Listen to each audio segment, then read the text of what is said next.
September 5th, 2021, Mandisa Thomas, Candace Gorham, Seth Andrews, Larry Mendoza, and myself, Humanist Celebrants, creating tradition and ritual outside of a religious framework. Well, we got some people up now. Yes, absolutely. Thank you, Derek and tech team. So I am so happy to, in addition to Candace, to have some folks that you may or may not know for this panel who are also celebrants. First, we have Seth Andrews, who is the host of the Thinking Atheist podcast. And he also serves with me as a humanist on the board of American Atheists. He is also the author of such books as Confessions of a Fox News Christian, which was released last year, as well as Deconverted and Sacred Cows. So, Seth, if you can hear us, if you would like to speak a few minutes about why you became a Humanist Celebrant and why that's meaningful to you, and why do you think it's important for our community? Yeah, sure. I am part of a community, which is probably the number one. Hold on just a second, Seth. We gotta hold on just a moment. We're gonna adjust the sound there. Oh, I'm sorry. Is it too much? No. I have my FM radio voice that it just blow through the auditorium there. Sorry about that. Are we better now? Derek said it sounds like AM right now. Oh, okay. All right. That's where I grew up, AM talk radio. Okay. Well, I'll wait for your cue. Yes. Our other panelists are Sarah Ray, who is the founder and co-founder and a director of the atheist community of Polk County. She also serves on the board for the Humanist Society. And she also runs a podcast, and I will let her, the name escapes me at the moment, so I will have her give you the title. And also we have Larry Mendoza, who is a very recent Humanist Celebrant. And he is one of the state directors for American Atheists in Virginia. So I'll go into a bit about my first ceremony, which took place this year.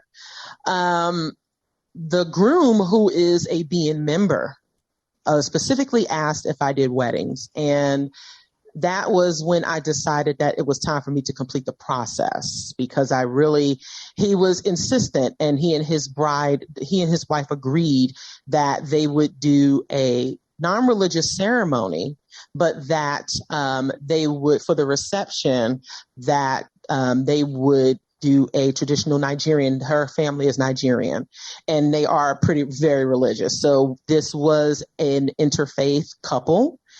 And the wife was very supportive of her fiance and his non-belief. I actually met her prior to. So, it was very much a mixed wedding, and the ceremony was actually very, very brief, which people actually appreciated. But the reception, however, was a different story. And so it gives us something to think about when it comes to what, like Candace said, what the couple wants, and also being mindful of now this couple wrote their own vows, so that part was easy for me. I didn't have to write anything for them, but I did incorporate some language, and that is in a book that was produced by the Humanist Society, which speaks on love, and I incorporated my own language about relationships and how challenging they can be, but they can also be rewarding. Nothing divinely inspired, and I think that's something that needs to be taken into consideration when it comes to humanist ceremonies, and how we can tailor them along with the couple that is getting married. And also, not just by weddings, because we also have to consider funerals and other life services. And these are also things that are very, very important to our community, especially if we don't want anyone misrepresenting us. And I think that is a very important piece here, making sure that in our life ceremonies, whether they are weddings, naming ceremonies, that our perspectives are being properly represented. I think I hear something here. Seth, you want to try again? Yeah, can you hear me okay? Hello? Is that all right? I got to work. Yes. it was pretty loud on this end, but yes, okay. Yeah. Well, I'm part of a community, and I became aware of this notion that a lot of people want to frame their relationships in terms of marriage. They obviously wanted to do it without all the religiosity, but they also felt a sense of connection because I host a weekly show and I admin the community, and they felt a kinship and a friendship with me. And they brought me in not just as an officiant, but I really feel like they brought me in with an attitude of friendship and family. And I think this is true of a lot of officiants and celebrants. Is it's not just they're secular, but they have some sort of a connection and affection for you, and they want you to be part of their memory. And I also think that, as I have sat through, as all of you have, through so many weddings where when you left, you thought, this could be better. Like, either they shopped at the wedding store where they just do the same stuff you've heard at 1,000 weddings. The ring is a symbol. It has no beginning and no end, like the love of our Father for his children. And then there's Shania Twain music, and then they light the unity candle. And, there's nothing about the couple. It's not a unique thing. And I remember, how many times have I walked out of sometimes a very unnecessarily long service where the officiant or celebrant or pastor thought it was all about him instead of about the couple. And I thought, this could be better. It really needs to be about telling the story of the love of these two people. And it doesn't take a long time to do that. And as a storyteller, I always thought to my mind, give me a shot at that. I'll bet I could do that better than what's his name. And I don't think that's a position of ego. I think you play to your strengths. And I always knew I was a pretty good speaker and storyteller. And so that's how I formatted the weddings that I've only done a few. I've done 3 actually, and they were all amazing. And I had a lot of people raise eyebrows and think, oh my gosh, they're religious people. He's an atheist and he's going to do the wedding. What's going to happen? And I saw those fears go away as I made it positive, told stories, made them laugh, really celebrated the love of these two people, kept it hugely positive, kept it tight and short. And I now pronounce you husband and wife, and you may kiss the bride or kiss the groom or whatever. And at the end, many of the same skeptics who were weird, I'd learned through the grapevine, were weird about me showing up and doing their loved one's wedding, actually said, that was beautiful. I really had a good time. Thank you for what you had to say. I think I kept the message itself to 5 minutes, and the rest was vows and just a few of the traditional stuff that the bride and groom wanted included. And for me, it's been a real honor to be a participant in those memories. So that's, I think a sense of family, community connection, and telling the stories of the people who are in love and who want to get married. That's what attracted me to being a celebrant. Awesome. Thank you so much for that. Yeah, thank you. Thank you once again for being patient with us and being a part of this panel. Oh, yeah. Sarah, I'd like for you to speak next. Sure. Yeah, so I want to speak briefly from the perspective of a board member of the Humanist Society. So the Humanist Society is an adjunct of the American Humanist Association. We are the organization that endorses Humanist Celebrants and other various levels of clergy underneath the quote-unquote religion of humanism. So that's some of the things that Seth was just talking about. These are a lot of the things that we look for when we're looking through the applications. In order to become a Humanist Celebrant, there's a process that you go through of providing referrals and answering questions and doing some interviews.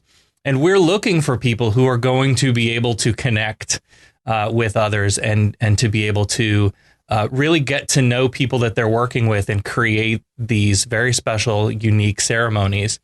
And one of the things that I get to do sort of in my role is really push us to think beyond weddings, and even beyond weddings, and you might also think traditionally like end of life memorial services.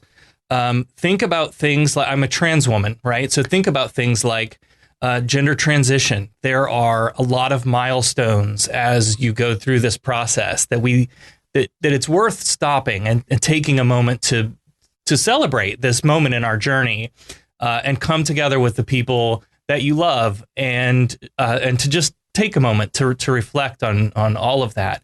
And name changes or surgery, if that's a thing that's important to that person. Think about things like welcoming a new child into the home or into the family. Anything that is an important milestone in the course of human life that is important for us to take a moment to pause, to gather with loved ones and celebrate. Any of those things can fall under the sort of realm of what we do as Humanist Celebrants. It's really being able to provide a secular sort of way to mark those important moments. Many of them you get, we got those during our time at church. We did the baby blessings and all of that stuff.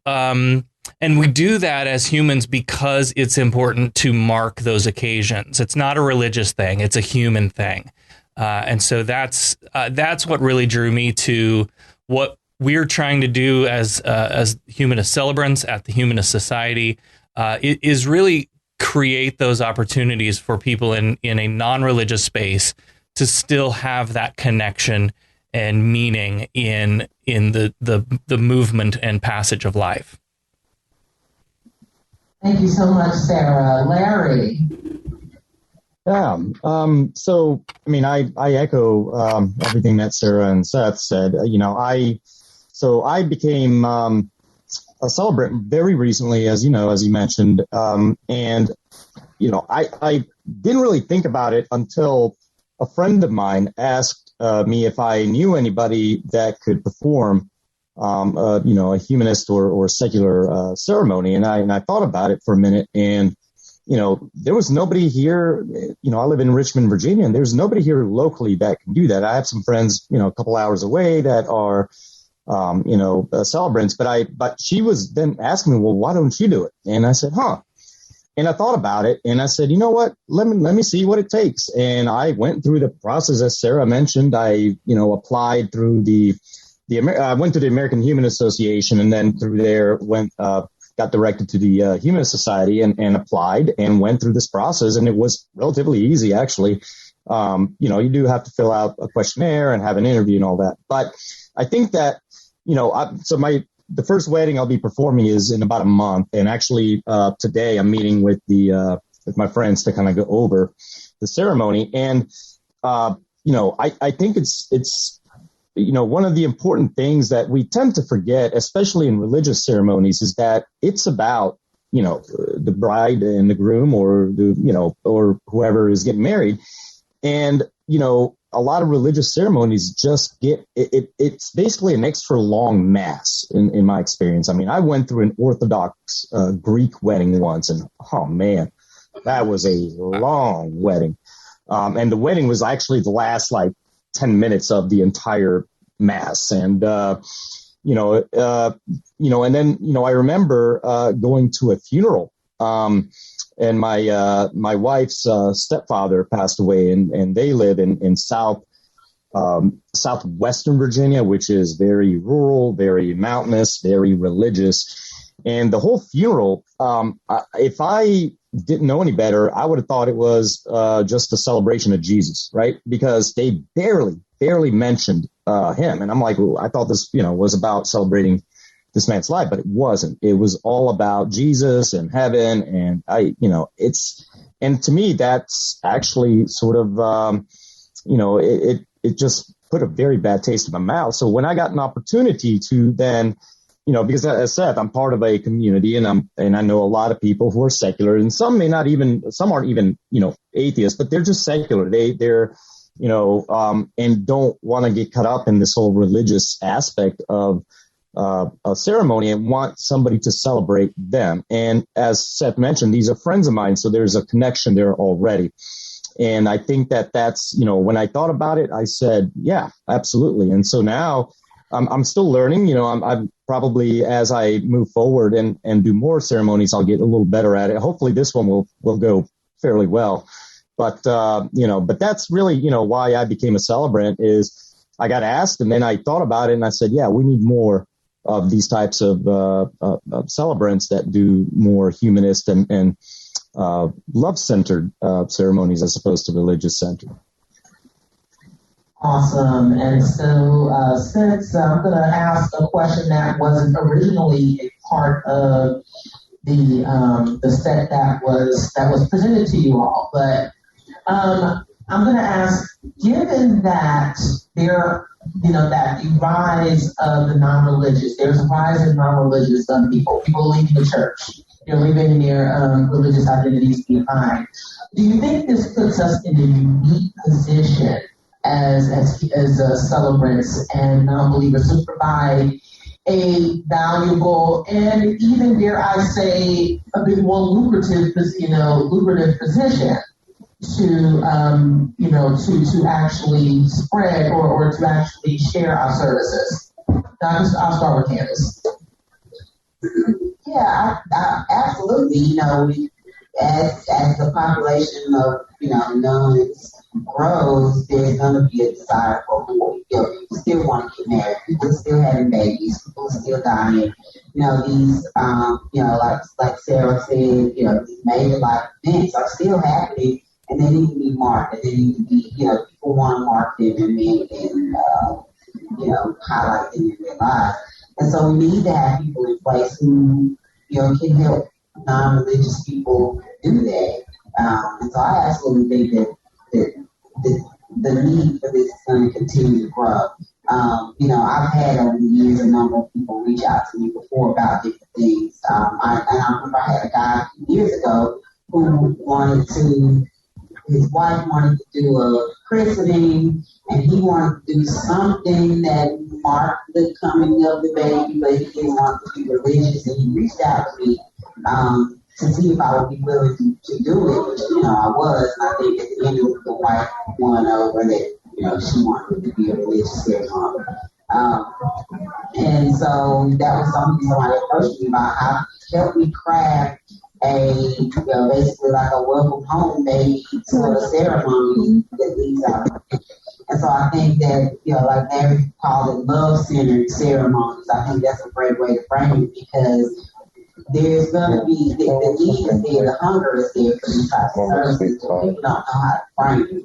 And so one of the things that you have to do as Humanist Celebrants is figure out how to sort of create ceremonies and package ceremonies in a way that can have these important life needs. Sarah, I'd like for you to answer that question next, please. Sure. Yeah, it's definitely a unique position that we get to be in as the non-religious community, as the nuns grows. We're talking sort of about weddings. When you think about weddings, we could all just run on down to the courthouse and sign the paper and be done with, get your wedding completed. But there's something to the tradition and the ritual of gathering together with friends and loved ones and family, and being able to have a ceremony around it. And as the religious nuns group grows, we're going to become more and more important in being there to create those moments with them, for sure. Larry? Yeah, no, I totally agree. Again, there's just about everybody I know in around this area has gotten married through some sort of secular or humanist ceremony in one way or another. And a lot of them, when they don't have access to a humanist celebrant, will go down to the courthouse and get the paper signed, and then maybe do something separate. But I think that there's definitely opportunity as the nuns are growing, and we are definitely growing. This allows, for more opportunity to engage in these types of services. And again, not just weddings, but also, birthing ceremonies, funerals, and as Sarah said, every milestone in life and that's the beauty about Humanist Celebrants is that we're not bound by any type of religious doctrine, which says, okay, we only are going to do, births and weddings, and we can celebrate anything that is part of the human experience. And I think that's beautiful. And I think we need more people to become celebrants to provide these opportunities. Well, there are a couple of things that pop into my mind. First of all, I do think there's a tremendous demand for what we are doing. But I think much of that speaks to the human attraction to ritual. I think it's one of the reasons that church is attractive to a lot of people. If you look at the model for religious experiences like Sunday church, there is a framework for the human experience. We see a lot of religions who have amazing, sometimes bizarre, sometimes troubling customs and rituals, but there is an attraction by the human condition to ritual, and there's a reason for that. I like to think of ritual as a frame for the human experience. It's a way of adding structure and color and breadth and depth and it's almost our plumage, a way of expressing ourselves in this way. I interviewed Sasha Sagan, the daughter of the late cosmologist Carl Sagan. She's got a new book out called For Small Creatures Such as We, Rituals for Finding Meaning in Our Unlikely World. And I think what we can do as celebrants is speak to that huge demand out there for having a ritual, having a ceremony with things in it that are sort of ritualistic, not in a creepy or even superstitious way, but in a human way. And as people realize there's an option to do that without bringing in the local pastor or preacher, I think that's huge, which speaks to the second point I had in my mind, and I think we have a challenge in front of us. Most people don't realize that the option of a humanist celebrant exists. They think if you're going to get married, you got to have a preacher or a judge. They don't realize there is a secular option. So herein lies the challenge for us. I think we need to go out and be showing people the more of these ceremonies we do. We can post the photographs with the permission of the parties involved. We can share. We can tell the stories as they tell the stories and increase the awareness that this option exists for those who do want a non-religious ritual for their wedding vows. Awesome. Thank you all very much. Would you like to share with the audience if anyone would like, or if anyone would like you to consider, if they would like to consider you for any of your services, just trying to, I guess, tell people where they can find you all, Candace. You'll pay for it, but you'll I'm on Facebook by my regular name, Candace Gorham. I also have a Facebook page that the Exodus Project, so you can reach and my email is candace.gorham@yahoo.com. I'm in the process of getting my FBA website off the ground, which is what do you need? so the best way to get me, I'm on Twitter is FBA Exodus, so you can find me on Twitter at FBA Exodus. Great. Otherwise, you're all on. I'm easy to find. Just look for my name online, SethAndrews.com.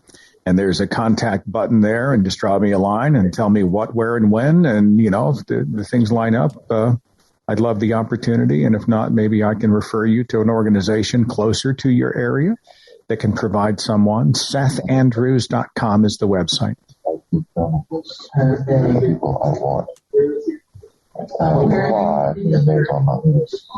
Someone asked where you located. Forgive me, there's someone else's voice in my head as we're speaking, so I'm trying to hear over them as you're asking the question. Someone had a question about what? Yeah, where are you located?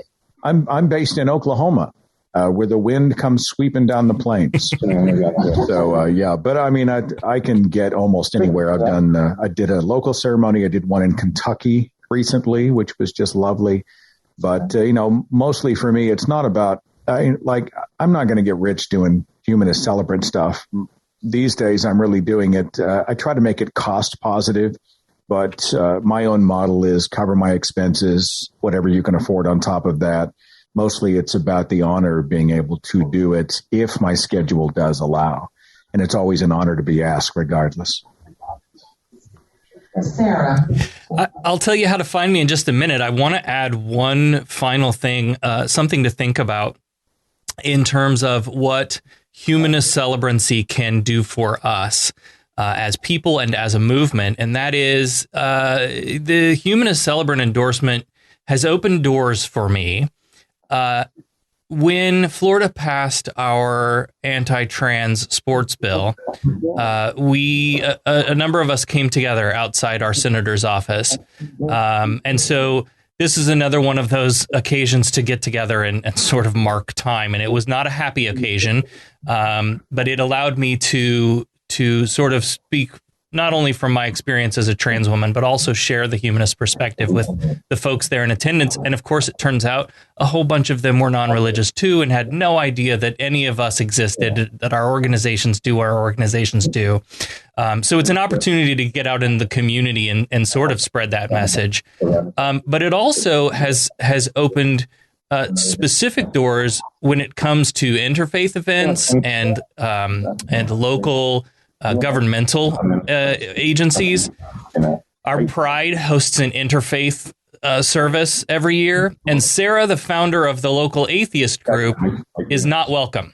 But Sarah, the Humanist Celebrant, can get in that door and be a part of that conversation in the same way when we do invocations at city councils and county commissions and that sort of thing. A lot of times they try to box us out by having a clergy requirement for you to speak. And so, Humanist Celebrancy checks that box and helps open the door and get our seat at the table and our voice heard. So there's a lot of opportunities to get involved. I would say if you're interested in becoming a Humanist Celebrant or learning more about what we do or the different levels of endorsement that the Humanist Society offers, that's thehumanistsociety.org, thehumanistsociety.org. And you can find me at callmesarah.com. That's Sarah with an H, callmesarah.com. And you can get to all of my podcasts and websites and all the things that I do there. Thank you. And last but certainly not least, Larry. Yeah, so you can find me on social media. Larry Mendoza. I don't have a website yet. I'm probably gonna try to put one together here soon. But either social media at Larry Mendoza, or you can email me at lmendoza@atheists.org. And I wanted to add one quick point to Sarah, is that a lot of, like in Virginia, for example, depending on the city or county you're because you not only have to get sponsored, and there's a reason why you need to be sponsored through the Humanist Society, is because a lot of jurisdictions only allow priests to conduct wedding ceremonies. And in Virginia, a lot of localities, like in Richmond City, for example, the first question they asked when I asked to register for this wedding, they said, well, are you a priest? And I said, well, I'm endorsed through the Humanist Society, which is essentially a religious organization. So I am, I function legally as a priest when conducting these ceremonies. And that's only to fulfill this archaic requirement that only religious institutions and religious individuals can conduct a ceremony. So that's something to think about depending on the state you're in. I guess every state and every jurisdiction is different. In Henrico County, where I reside, which is right, 20 minutes from Richmond, they have a sort of a secular celebrant registration where you don't have to be a priest. So, but it's always good to get this endorsement from the Humanist Society. So I highly recommend it if you want to pursue it. Thank you all very much. We have a couple of audience questions, and before we get to them, I'd like to once again thank you all for joining us for this very, very important discussion. In addition to being endorsed by the Humanist Society, which there also are there's a directory of Humanist Celebrants in there. As a backup, I've also been endorsed by Universal Life Church. I know that that is pretty that's a pretty common thing that people do. You can be ordained with it as well. However, the Humanist Society offers specific training, which I think is absolutely important. The Center for Inquiry has a secular Celebrant program. It's important to note, though, that I think there are, they aren't recognized all across the United States, but the Humanist Society and the Universal Life Church is, which is pretty non-denominational. So I think that both of those are pretty important for those are pretty important resources there. So thank you very much, and we have a couple of audience questions. Yes, sir.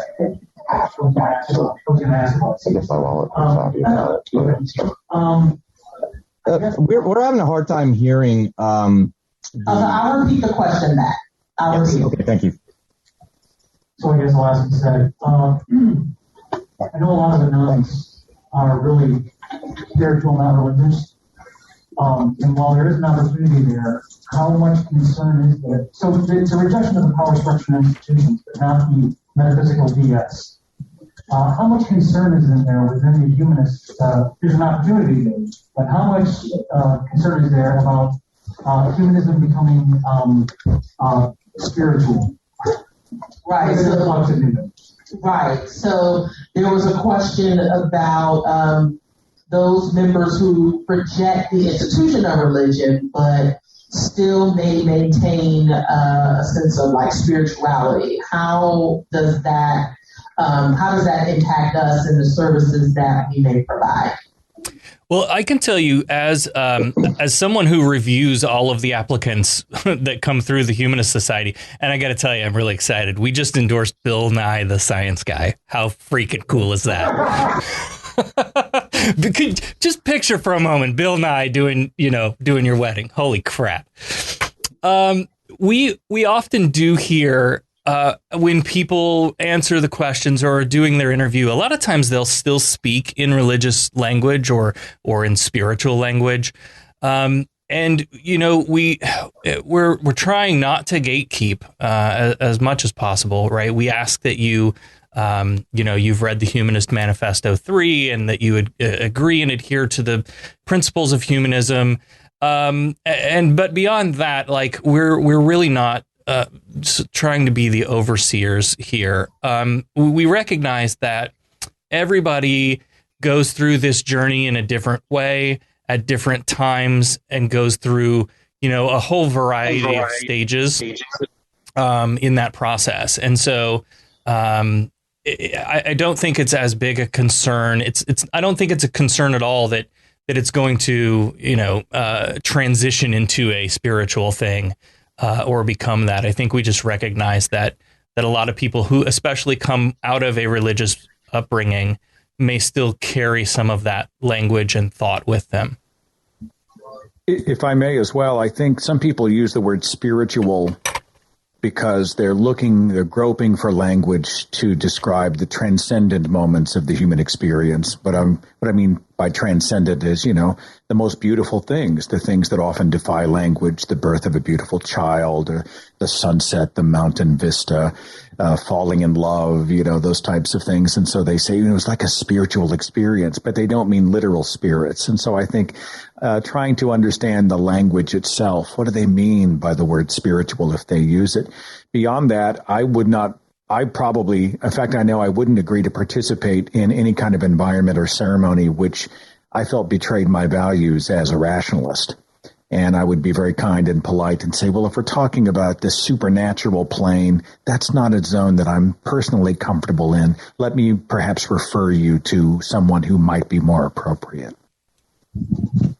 Yeah, I think, and to kind of add to that, I think the important thing to remember, and this is speaking strictly from a celebrant perspective, is that it's about the people you're, performing the ceremony for. And, sometimes, there are maybe a small Bible passage that may not even be necessarily taken in a literal sense, but may provide some sort of, metaphor to, and if that's what they want, and it doesn't betray your own beliefs and who you are and you're comfortable with that, I don't think there's anything wrong with that. But, this is, again, something you want to have a discussion with, and kind of set your boundaries and make sure that, and as Seth said, if they want to go, overtly religious, then recommend somebody else. You don't have to betray yourself to do this. But, always keep in mind that it's about the people. And as far as fearing humanism becoming this, spiritual, organization, whatever, I like Sarah said, I don't think there's any risk of that, only because, the people that are humanists, all follow these tenets in the manifesto, and everybody agrees to it. So I really don't feel there's any fear. But, again, why is the Humanist Society registered as a religious organization? It's not because that's what they want to be. It's because they have to do that in order to appease the law. And so we need to keep that in mind.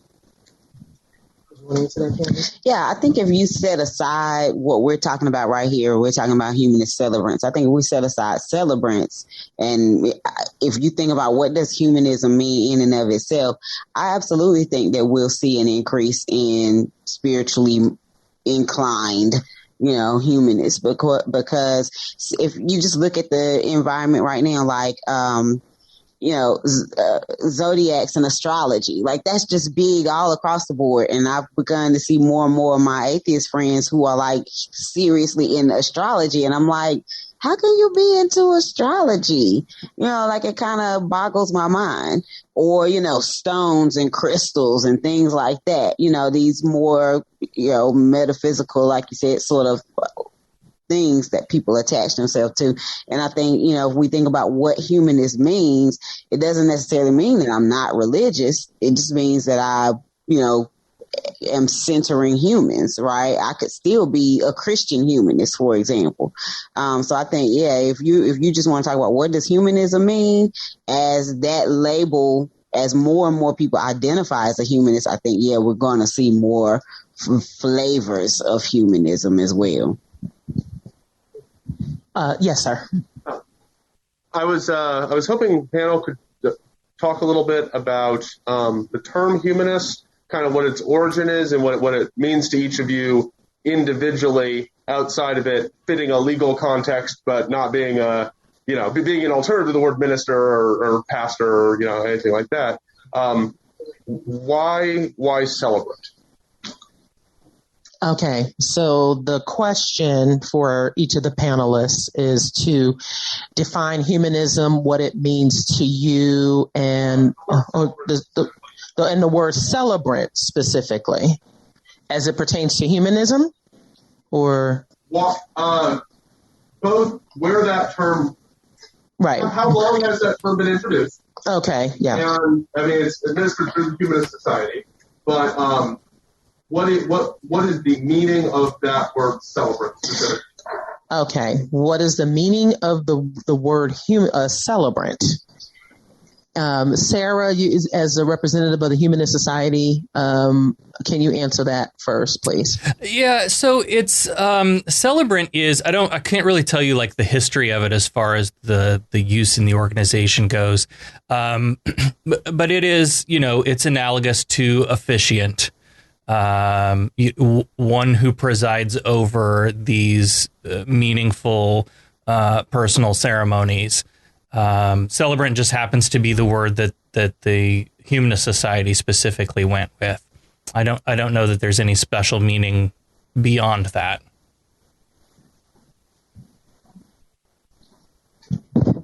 Yeah, I was going to say, I only recently came upon this term celebrant myself, and I like it because it has celebrate in it, and it emphasizes that, then if you add the humanist to it, I know that's not necessarily what's your question, but if you add humanist to the celebrant, that, it's all about us celebrating humans, celebrating human life, celebrating human ceremonies, or, marking important milestones. And so I like it personally. Once I finally came across it, I was like, yeah, I'm a humanist celebrant. I like that word. So, yeah. I will, if I could just go back real briefly and add some of the other endorsements that the Humanist Society offers beyond so the Celebrant is really the legal distinction to be able to provide legal wedding ceremonies. And then as an organization, we sort of broaden that out to other things. But in the legal sense, that's what celebrants are. We also endorse chaplains who function in spaces like prisons and hospitals and homes and that sort of thing, colleges. And they function just as any other, like a religious chaplain would. Lay leaders are sort of more of your community leaders that don't carry the wedding piece of it, the legal piece of it, but they might, lead a local humanist group or that sort of an organization, and then invocators, which go into, like I sort of mentioned earlier, that go into like city and county commission meetings or at the state and take our turn providing an invocation prior to those sorts of meetings. So that kind of gives you an idea, I think, of like what the different levels are, and Celebrant just happens to be the piece for the weddings. I honestly, I think Celebrant has utility because it's not minister. Yeah.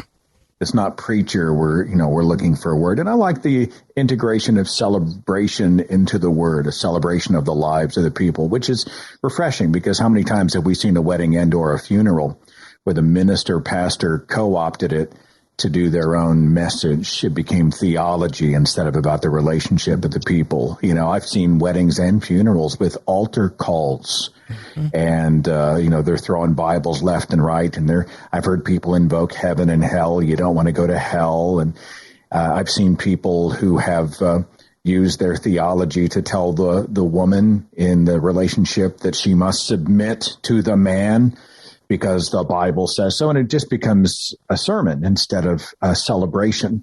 So I think celebrant as a term has a lot of utility in that way. It's a celebration of the couple, as it should be. I totally agree with everything here. I like the word celebrant. I like it better than officiant. Officiant just sounds, it sounds kind of boring. But officiant is what a judge can be. But we're celebrants. We are celebrating love and, again, the human experience. So, yeah, I personally like the word celebrant. I'm glad it was chosen from the Humanist Society to be the term to describe it. Amazing. We have one final question.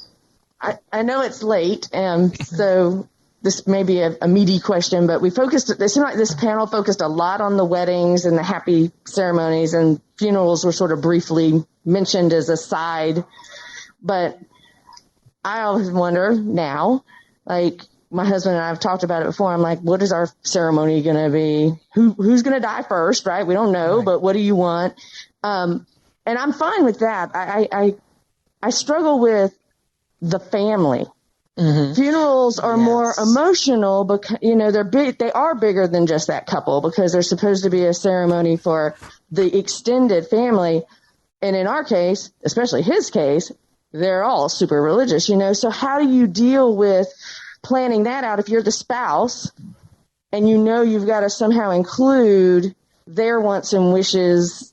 You could be just, if I could be a bitch about it, right? And say, this is what he wants. You don't matter. But then that's not taking into account their feelings. So that's the one I've always kind of struggled with. Okay. So did y'all hear that question? Yeah. And I would love to jump in first if my fellow panelists will indulge me, because I'm about to come out of my chair. This is when I pass away, no one else had better co-opt my life and memory for their own agenda. My life partner, my wife, knows that my funeral should be a representation of my values as a human being. Who was I? What did I do? What did I accomplish? What did I believe? What did I disbelieve? What did I stand for? So while we certainly do want to be sensitive to the desires and the needs of people in the family who are grieving, because in a few ways, yes, it is about those left behind. I don't think those people are owed a specific kind of service that would be a betrayal of me, my memory, and my values.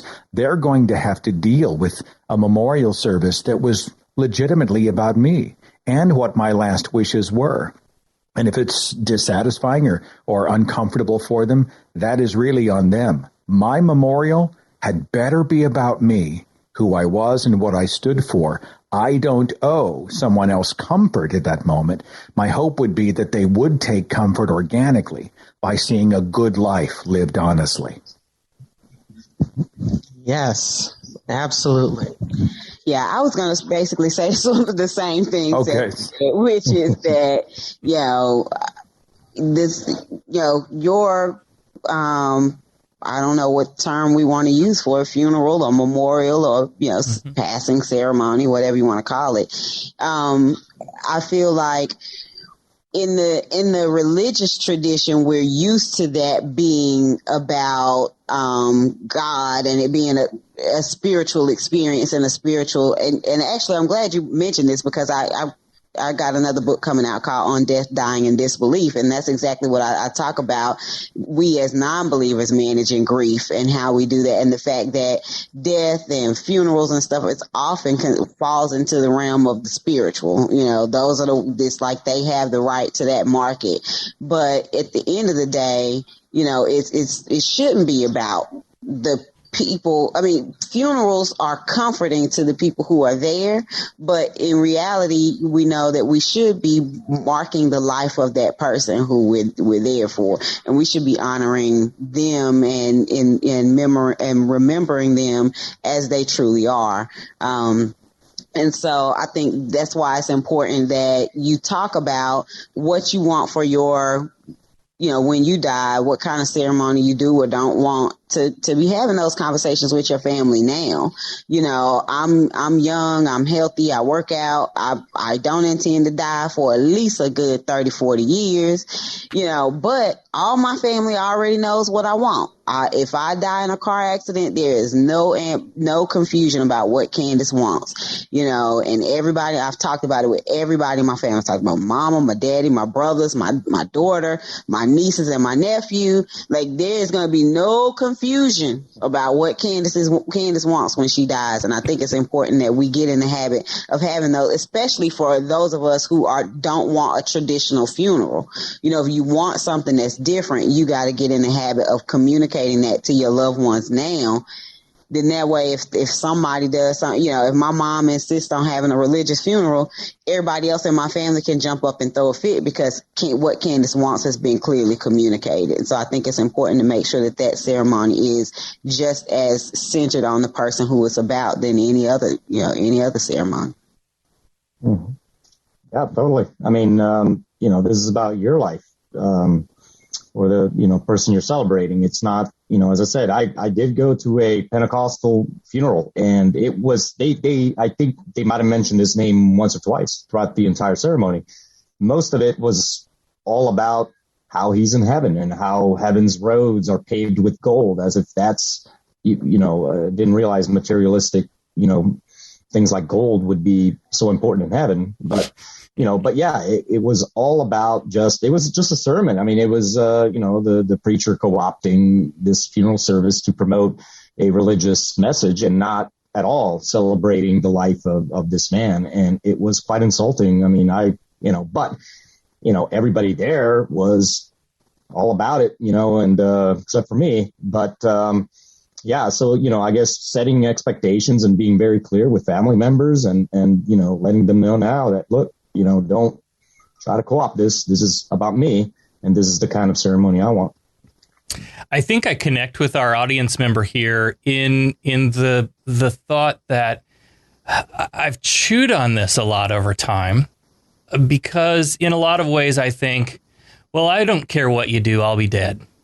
Do whatever you want. I'm not going to be there to roll and throw a fit about it, right?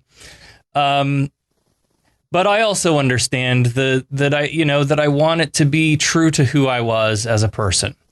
So then I think we need to sort of answer that question in the context of, now I'm the humanist celebrant walking into a situation where a family has a loved one who's died, and maybe I don't know these people personally, but they have called upon me to come provide this service for their family member. And what sort of unique challenges that presents, where I can't ask the person what they want because I wasn't there for their life. And so at that point, I think it becomes about getting to know it's relationship building and getting to know the family that is grieving and sort of where they're at and what they need. And really in those services, in that moment, we're trying to help people heal through a loss. And so where you talk about, the uber Pentecostal service that, with altar calls and all of this Jesus talk, that is a celebrant, a pastor, thinking about a singular audience, right? Where when we come into that situation, we need to be thinking about everyone in the room and their different perspectives and their different points on the path in the grieving process and what each one of them might need, and try to provide a little bit of that meaning and healing and calm to as many of them as we can. Thank you. And we actually do have one more question after this. Thank you. I hope y'all all okay with that. Yes, ma'am. Hello. I also wanted to touch about funerals. Also, my father passed away this last year, and like me, he wasn't entirely religious. And all they were talking about was how he was such a good Christian man, and he was so active in the community. Like, this man never went to church. He's not a good Christian man.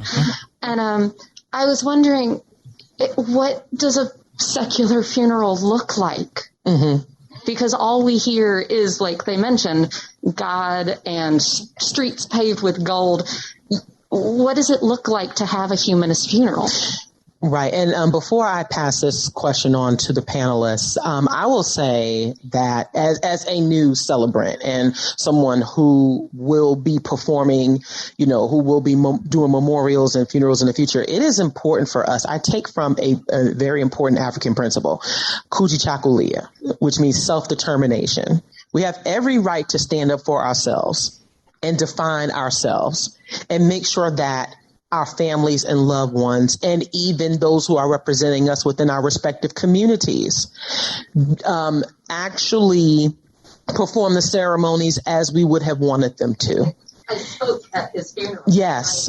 And I think one of the beauties of being a humanist or a non-religious celebrant is that we have the creativity of going beyond that singular ceremony or that singular train of thought, and also working with, our community members. So we don't have to do everything as we, it can be whatever you want it to be.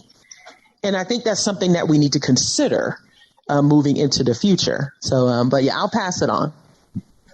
Yeah, I was going to say that's one of the things I said earlier in the panel was one of our challenges or one of our opportunities as Humanist Celebrants is to craft ceremonies and to craft, these sorts of things for people, because like you said, we don't really have a template for an atheist funeral, or a humanist funeral or whatever. So what does that look like? And I think this is something that we as Humanist Celebrants are going to have to discuss and talk about. Obviously the first line of defense is let them tell you what they want and then do that. But if they, like I said, if I die in a car accident and I haven't had an opportunity to lay that out clearly to my family yet, then maybe a humanist can come to my family because they're extremely distraught. They may not be feeling the most creative at that time. So perhaps a humanist celebrant could then go to my family and say, hey, look, here's some ideas for some things that we can do. I think that's an opportunity. That is something that we do need to be doing and focusing on right now, especially when it comes to things like funerals. Yes. Does anyone on the virtual panel would like to respond to that? Like, what would a secular or non-religious funeral look like, or what could it look like?